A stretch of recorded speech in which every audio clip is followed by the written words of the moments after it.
How many times do you think you can get punched in the face and still keep going? You know, as a coach, I really think there are no limits. But when it happened to me, I started doubting. And I thought, I probably have a breaking point. Over the span of 8 years, I got divorced. I lost $75,000 in business. I got COVID 3 times. I moved from state to state because I was trying to find my base, my home. The big one, I was diagnosed with type 1 diabetes at the age of 33 with absolutely no history of type 1 diabetes in my family. I lost my vision, and I had an absolutely painful recovery for 1 year that put me into the financial hole that I thought I would never get out. And here I am. I'm still standing, I'm still building, I'm thriving, and I'm growing. So if you are in that era of your life where you're getting punched in the face again and again and again, then this video is for you. Because you know what? Sharing is caring. And I want to share with you my story and what I did and what helped me to not give up on myself. And most importantly, not to give up on my dream. Because I'm not just doing something to survive, I'm building my dream life. And I'm super confident in every step I take. But it wasn't like this all the time. I lost my confidence. I lost my self-worth. I lost the sense of who I am and what I want. And that I'm actually capable of love and happiness and joy. But I guess I proved myself wrong. So let's start with the divorce. Of course, when you're getting married, you're not thinking about the divorce. And that was me. As a Slavic woman, I grew up listening things like, follow your husband, don't say anything against him because he knows better. And I was thinking that I was the problem in my marriage. So when we got to the point where we couldn't stay together anymore, my heart was broken. You know how it feels when someone who you thought loved you and were closest to you was literally screaming, I want you to die, you're worthless, you are crazy, and you are not up to intimate connections as much. And you know what? I actually started to believe that thing. But I'm not here to trash my ex-husband. That's not the point. The point is that during that time, I remember laying in my bed. There's a hole in my chest. I don't feel my heart anymore. And my cat was laying on me, on top of me. And I couldn't shake her because she just felt that I need that love back then. And honestly, I thought my life is over. I thought that I'm worthless as a woman, that I couldn't save my marriage. And my ex-husband was right. I started listing all of the things I've done wrong and convinced myself that I'm not lovable. And I made a decision that I don't want to date anymore. I don't want love. I'm going to close my heart, and that's it. But what it taught me in the end that, hey, it's painful at that moment. Yes, it's heartbreaking, but life goes on. And you decide if you want to stand up and continue building yourself up, or you just gonna stay where you at, cry about it, and think that someone will come and save you, because that's not gonna happen. I needed something to start relying on at that moment. And I decided that I'm gonna compete in one of the most prestigious competitions in America, Arnold Classic. Because, you know, my ex-husband didn't really support me. He never showed up in my competitions. And I was watching girls getting flowers and having their partners there to support. And it wasn't my case. So I thought, you know what? I'm going to prove, I don't know, maybe back then it was to him, but also that I am capable of doing that. That I can follow my dream. And honestly, at that moment where I was very close to just indulging in alcohol because it was so painful, I'm just going to go and be addicted to fitness. And I was already coaching clients, so why not? I started prepping. I started taking my life back. I stopped crying finally, and I took responsibility for one choice in my life, for staying in relationships that didn't feel right in the very, very beginning. So here I am rebuilding, and I wish I could say that I didn't hear from my ex-husband anymore, but we engaged in a business together where in the very beginning I told him this is a bad idea because we're both trainers and we are partnering up with people who already have millions saved. So if something, we're just gonna give up all our income to this business. And he said, you're crazy, you don't see the bigger picture. And I followed again. So we're in this business, I'm seeing him every day. And one day he says, sorry, I don't have money to invest anymore. Well, I thought I'm gonna try and make it right. I asked my partners, they said, that's your problem. Sorry, we warned you. So I had to invest in my share and in his share on top of it. I was busting my ass off in 2 jobs, literally almost no sleep in New York and prepping for Arnold Classic on top of it. I was waking up at 4 a.m. in the morning, going for a run, doing my cardio, coming back, meal prep, going to my business because I was working partner, staying there, doing marketing, doing administrative work, being an accountant, depositing and all of those stuff, coming back, training my clients and going to a bar job. Honestly, I felt miserable, but at least something was moving. Then on top of it, my friend asked me to help him with the car. He's like, hey, Julia, I want to lease this car, but they're not going to give it to me because I don't have really paperwork. And I really felt that this is wrong. But then he manipulated me saying, well, I helped you when you were divorcing and you were separating with your ex-husband and you rented like my room in my apartment. So I did help you. Why couldn't you right now? And I thought, well, okay, you know what? He's my friend. What's going to happen? 3 months later, I receive a letter saying, your car will be dispositioned because you stopped paying for the car. Another letter in my mailbox. Hey, by the way, your license will be suspended because of lapse of insurance. And I'm standing with these 2 letters, still hustling, doing all the stuff. And I'm like, what's going on? What's happening? I called my friend. He's like, this is all BS. Don't worry. I'll take care of it. You're fine. This is not true. And I'm like, what do you mean not true? I'm literally holding these 2 letters in my hands. This says one thing. This is another thing. All of those things are terrifying. Please bring me back this car because I'm going to return it and I'm going to try to figure out the license situation. So what happened, apparently, he stopped paying for his insurance, which also my damn ass at that moment, I love myself, allowed him to join my insurance company and my insurance account. So he stopped paying for insurance and for the car. And here I am, they saying you need to pay $6,000. We don't take the car back. I was like, where the hell am I going to take this $6,000 right now? I'm paying and still depositing to my business. By the way, prime location, Soho, new business, $60,000 just in rent. No income coming back because it's a new business. So I was already depositing for me and my ex-husband around 5 to 6K per month. Plus I had my car, my living and my expenses. I tried calling him back. He didn't answer. I tried calling the police and they said, well, sorry, we're not going to take this case because it seems like you gave him this car willingly. And I said, yes, but now he's not giving it back. So, which probably is stealing for my understanding. But they said, you can try calling the police, but most likely the officer won't take it because he will consider it as a family matter. So here I am.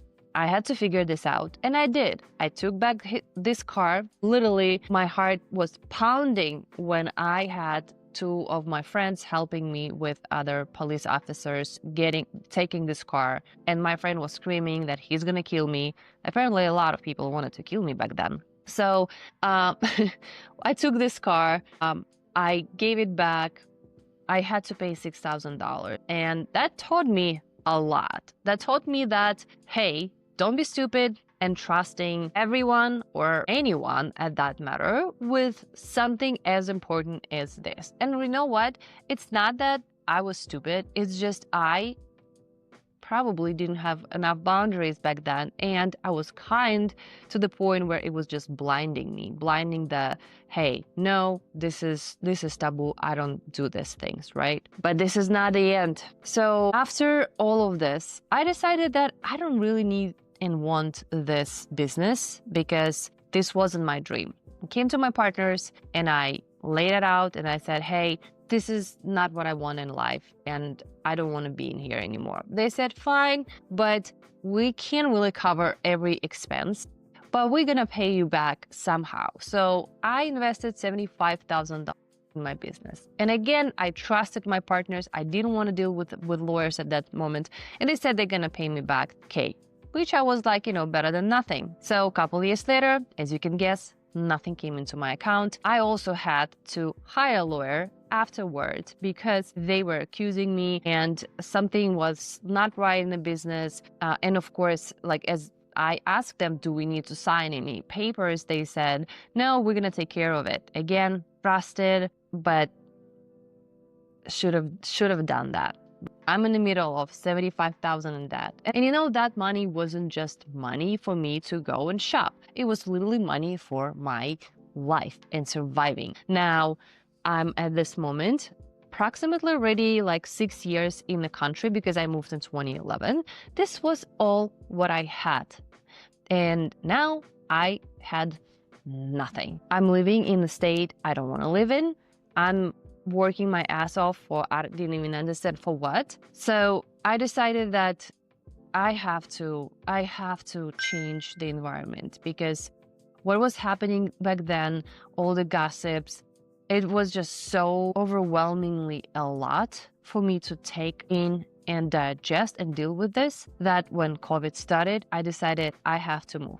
I was already in a relationship back then with a person who I said, hey, let's not have any relationships. Let's just have fun. 5 years later, I moved to South Carolina. I needed the reconnection with myself. And even though I experienced a lot of relief when I moved, I also experienced a lot of emptiness because everything I was building in New York for 7 years is gone. I don't feel like I want to be fitness coach anymore or nutritionist. I burned out. I feel down, I feel broken, and at least I had my relationships, right? Back then, at least I had my person. It wasn't rainbows and butterflies all the time, but I felt supported until I didn't. I finally came to a realization after 5 years that we're not in alignment with this person. We're not going to the same direction. And more importantly, I felt like I'm setting myself for failure by staying with him. Don't want to go into any details there. Topic for another video. But what I want to say is that I felt that I am not living in my full potential. And it was so painful because I knew I have to leave. And boy, oh boy, that was very bad. If you've ever been in love for so long and you've built all this illusions and castles that everything gonna be okay with you and the partner and you're gonna have kids and family and happy ending. Well, that wasn't my case. It was so painful that I did, psychedelic retreats because I thought I couldn't rewrite my subconscious. I wanted to just cut that bond off. And South Carolina felt like a good vacation time, but I had to move on. So I decided to move to Los Angeles. Was miserable there, not gonna lie. Sorry, people who live and love Los Angeles. I love it. Beautiful nature, but it didn't feel loving, didn't feel like community, didn't feel like I found my place. And I was miserable there, driving, crazy traffic, crazy prices. So there was one state in mind and one specific town where I felt I'm gonna feel like home, and I moved to Austin. So if you're asking yourself right now, how can I move state to state so easily? I'm gonna tell you, because there was one thing that I've learned in my life, that I'm not a tree. And if I don't like this place, I don't have to stay. No matter how much I build there, if there's something off and I'm consistently feeling it, not for months, not for a week, I'm talking years, maybe you should try it. Maybe you should just give it a shot. This is exactly how I felt back in Belarus. And I moved in the United States with absolutely no connections, no friends, no language in 2011 at 20 years old, because I knew that I'm going to regret if I stay. That's exactly the advice I'm giving myself all the time if I'm doubting something. If I have fear and I have curiosity, I'm asking, would you regret this in the end of your life? And the answer almost always is yes. Moving to Austin, here we go. Beautiful, beautiful place. I felt like home. I felt like finally I can start rebuilding myself again from zero. I moved here with $2,000 in my pocket, a car, and a dog. That's it. I had nothing in my possessions. I had no place. My friends rented me their room upstairs, and that's where I started. And I was really hustling in the beginning. I had to go out, and during the time of separation with my ex-boyfriend and moving state to state, you don't really enhance your social skills. And especially during pandemic, when you stay home, I felt like if I go out and I talk to people, I'm gonna die. That's exactly how my body felt. But I knew that if I stay, I'm gonna die too, so I'd rather try. And I did. And it did feel uncomfortable. It did feel like I'm not only coming out of my comfort zone, but I'm literally changing my skin right now. And it's painful because it wasn't time to change it. I started making connections. I started seeing people and meeting new friends. And literally not even a year after, I already had clients. I started doing my fitness again because it was easier at that moment. And I started dating again. I opened up my heart. I really thought that I would never love again, but life again proved me wrong. And what happened next, it was absolutely something that I could never expect. I'm a fitness coach. I'm a healthy person. I don't eat out. I don't eat trashy food. I cook all the time. I'm very active. I'm dancing. I'm going to the gym. And what happened, it just shocked me. I went back to Belarus to visit my family and just a regular medical checkup because everything is very cheap there, by the way. So my doctor calls me on Sunday and saying, hey, you better pack your things and go straight to the emergency room. And I was like, what? I mean, I felt off for a long time. I lost a lot of weight, but I thought it's just another stress. And she said, your A1C level, which is the accumulated sugar level in your blood for, I believe, 3 months, is super high. And I thought, well, I'm not gonna die. So I'm just gonna go tomorrow. And we came to the hospital and they said you have type 1 diabetes. Your A1C is so high that you were very close to diabetic coma. And I was like, how bad is diabetic coma? Is it that bad? The doctor literally, her jaw dropped. She's like, coma, Julia, some people die. There are some people who can come back. And at that moment in my life, it was the first time, and hopefully the last time, when I felt like I am dead. I felt so close to dying, like in reality, not in any practices, in reality, that I started thinking, what am I doing with my life? It's definitely not an overnight thing. It was building up and accumulating. So I had this time in the hospital, sitting on my bed, fighting the sugar because no matter what we did, it didn't want to drop down. And when it's finally started going down, I felt like I'm dying because the hyperglycemia kicked in, even though my sugar was still high. I was meditating and I was thinking that I probably should change certain things in my life because that's not what I want. That's not what I came here for. I came back to United States with the contract for myself. I'm gonna start living. I'm gonna start building my life according to my dreams, according to what I want. And nothing in this life will shake me off my balance. I gave myself this promise. Despite the fact that I lost my vision on top of it during diabetes, thank God it came back, I was very, very, very sure that this is my last shot. That's the answer about how many times you can get up after punches. I thought, what if I treat this one as my last one? And here I am, ready to get back and rebuild my life. All of a sudden, I get this pain in my stomach, excruciating pain, and I could not move out of my couch. I was sitting in the fetus position, and if I moved, the pain was so bad, felt like a lot of knives just stabbed me in my stomach and they just rotating inside. I went to the hospital. Doctor said, "You're fine. The blood work looks good. There's nothing wrong with you." And I'm like, well, why the hell then I am in pain? They couldn't tell me. It took me 1 year to recover. That situation put me in a financial hole that I thought I would never be able to climb out of. And again, back to my thinking, am I a loser? Am I really that bad? I thought I got it. I thought the planets are kind of rearranging finally for me. And get it, girl. But I knew one thing, because I already had this. I already had the financial downfall. I already had the breakup.